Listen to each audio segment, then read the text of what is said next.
Who's the president who delivered the longest inaugural speech in history and served the shortest time in office?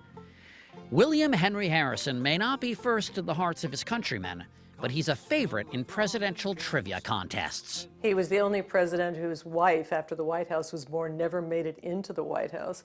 Poor Mrs. Harrison was still packing back in Ohio when he died. New York Times columnist Gail Collins is the author of a book about our ninth president. Harrison's time in office may have been a trifling 31 days, but his road to the White House is legendary. The campaign of 1840 is actually quite modern. Very modern. I mean, it's even more modern than we are sometimes. Oh, who has heard the great commotion, motion, motion? There were songs.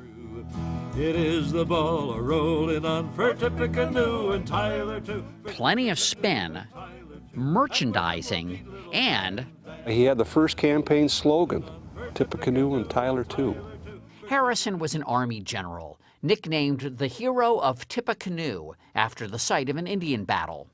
But, Collins points out, all of his victories involved him having way, way, way more people than the other side. A mere technicality. Harrison was likable and had no strong political beliefs, a perfect candidate for the newly formed Whigs. And he looked like a president. He looked sort of presidential. He was very sort of tall and thin and, good posture. And a great nose also. Great nose, very Roman kind of thing. But Harrison's ticket to the White House was an anti-Harrison editorial that derided him as a crotchety old soldier drinking hard cider in a log cabin. In a brilliant act of political jujitsu, the Harrison campaign embraced the caricature. Join the run for Harrison, log cabin and hard cider. Replica log cabins stocked with hard cider appeared at Harrison campaign stops everywhere. His opponent, Martin Van Buren, was tarred as the rich out-of-touch guy. Ironic, since Harrison was actually born here, a plantation in Virginia. Nope, not a splinter of truth to the log cabin story. We see this still today, that there's a desire, if you happen to be an aristocrat running for public office, to make yourself seem like one of the people. The public bought the image and everything associated with it. 80% of eligible voters turned out, a record to this day.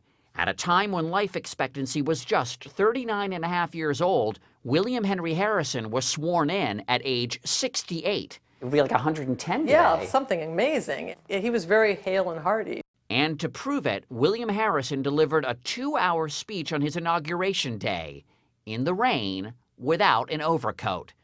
He dropped dead 31 days later. He's a great lesson in bringing an umbrella. An umbrella and wearing a hat. And not making a 2-hour speech. In general, I think we could rally around the idea of not making a 2-hour speech anywhere, under any circumstances.